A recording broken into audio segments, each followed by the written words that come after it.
Today marks the 19th annual Martin Luther King Jr. celebration at the University of Wisconsin Oshkosh. We are here to honor and celebrate the legacy of Dr. King's life and values, which clearly demonstrate persistence, integrity, and hope. And at events such as these, as we celebrate the life of Martin Luther King, it is reasonable to ask, what can the university do to persist in the quest for equality? Institutionally, the values of dignity, equality, and freedom are central to our goal of a harmonious campus climate. These are characterized by our consistent, passionate commitment to nurture cooperation, open dialogue, and mutual respect among individuals with different backgrounds, different cultures, and different perspectives. On August 28, 1963, the Reverend Dr. Martin Luther King Jr. gave a speech about a dream that inspired a generation. 51 years later, that dream lives on. It is a dream carrying the message of hope and civility, of acceptance and understanding, and freedom for all. It is a dream we must all continue to nurture and carry. It is a dream for all generations and all ages. Chancellor Wells, I have a dream too. Okay, Darren, what is that dream? My dream is... My country 'tis of thee, sweet land of liberty, of thee I sing. When the architects of our republic wrote the magnificent words of the Constitution and the Declaration of Independence, they were signing a promissory note to which every American was to fall heir. This note was a promise that all men, yes, black men as well as white men, would be guaranteed the unalienable rights of life, liberty, and the pursuit of happiness. It is obvious today that America defaulted on its promissory note insofar as citizens of color are concerned.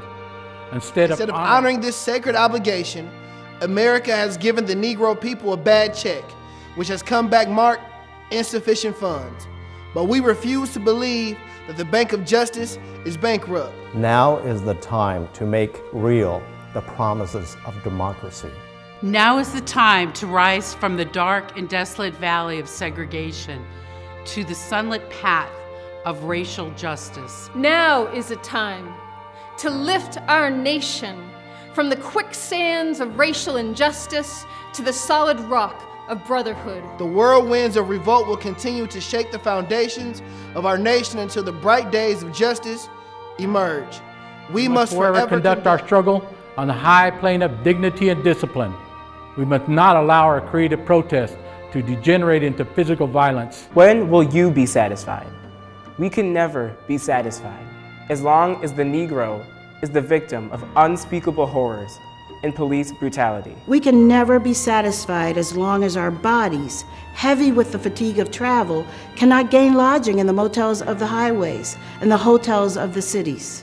I say to you today, my friends, even though we face the difficulties of today and tomorrow, I have a dream. I have a dream. Yo tengo un sueño. A dream deeply rooted in the American dream. That one day this nation will rise up, live out the true meaning of its creed.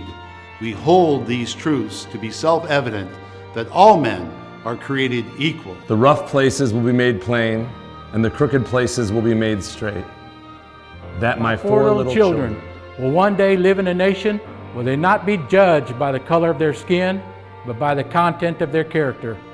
Now is the time to make justice a reality for all of God's children. That little black boys and black girls will be able to join hands with little white boys and white girls as sisters and brothers. With this faith, we will be able to work together. To pray together. To struggle together. To go to jail together. To stand up for freedom together. Knowing that we will be free one day. Let freedom ring from every hill and molehill of Mississippi. From every mountainside, let freedom ring. Let freedom ring from the curvaceous slopes of California. Let freedom ring. Free at last. Free at last. free at last. Thank God Almighty, we are free at last.